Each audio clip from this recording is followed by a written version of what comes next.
Good evening. This is the 18 WJTS News. I'm Charlotte Olson. Officials with the Ireland Water Utility say that as the result of a water main break that occurred in the Ireland area, a boil order has been issued. The utility says that residents from 4380 West Division Road going east to 2302 West Division Road, along with residents from 93 South 400 West going north to 578 North 400 West, are affected. Those in the affected areas are asked to please bring their water to a rolling boil for 5 minutes before using it for drinking or cooking. Also, caution when doing your laundry. Once again, officials with the Ireland Water Utility said that as the result of a water main break occurring in the area, a boil order has been issued and is in place until further notice. A Martin County woman was arrested at Memorial Hospital in Jasper on Monday after police say that she put on scrubs and entered a restricted area of the hospital. Jasper police were called to the medical facility around 6:30 last night, where they say that 45-year-old Peggy Stoll of Lagodi, who was not an employee, refused to speak with officers or identify herself.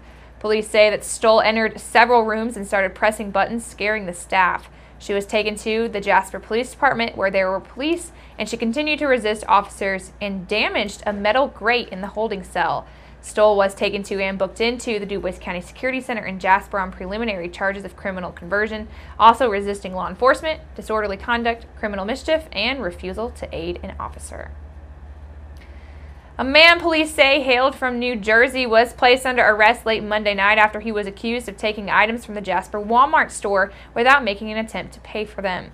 Around 11 o'clock last night, Jasper police were called to the Northside Supercenter in reference to a theft that had taken place. Police learned that 36-year-old Pedro Obano Vera of Newark, New Jersey, had passed all points of sale within the store and then attempted to walk out of the building with over $61 worth of merchandise.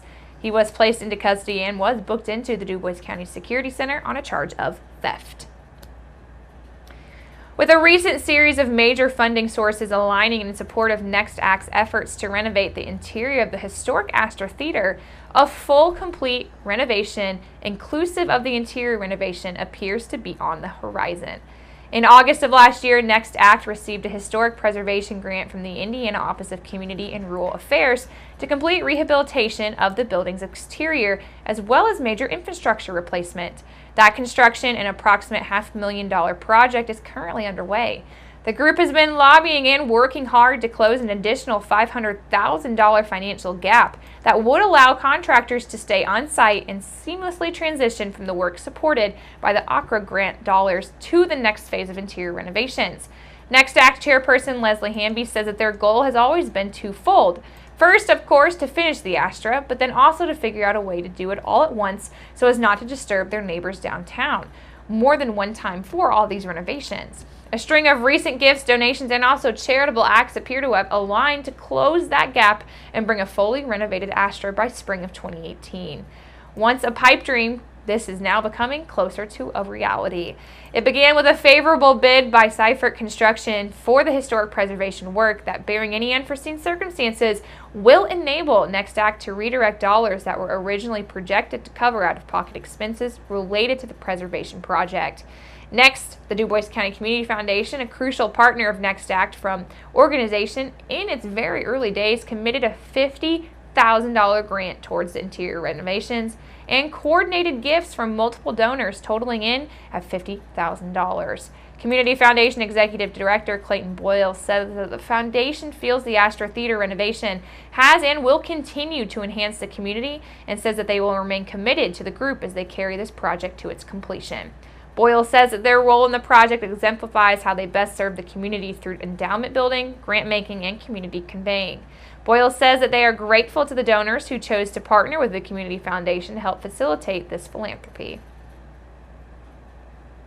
And lastly, Jasper Leeds fits into the funding puzzle as the final piece for the Astra.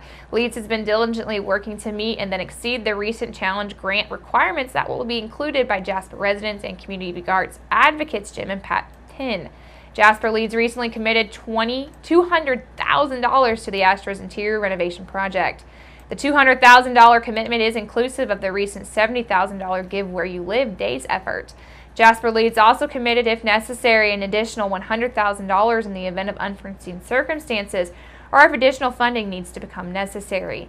At the time, it is the hope and intent and also goal of NextAC's Board of Directors to work collaboratively with Cypher Construction to aim for a grand reopening of the historic theater in April of 2018, coinciding with the 82nd anniversary of the venue's original opening date.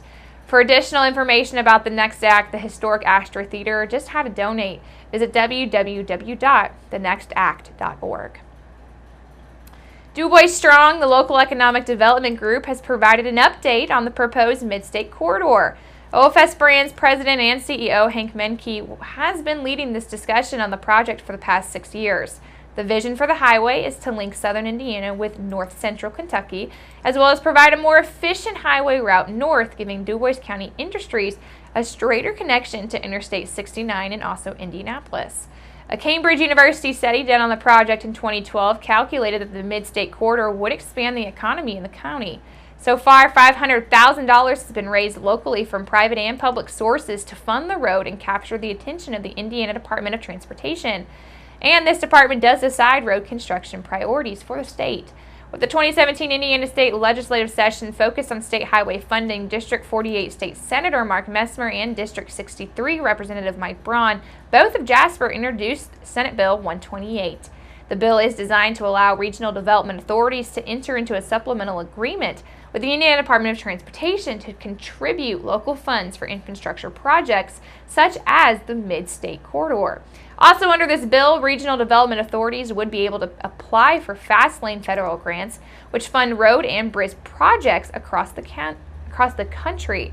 Local governments could also transfer money out of their general rainy day funds to support regional infrastructure developments.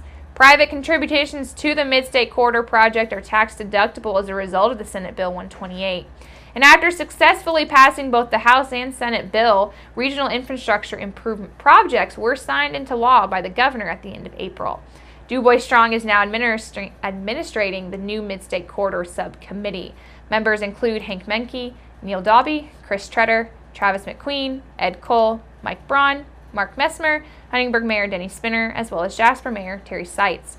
The formation of a regional development authority is the next step for this project. The authority must be formed as a legal entity, and the subcommittee is underway pushing the task forward. And make sure you keep it right here, because up next we'll take a look at your weather summary.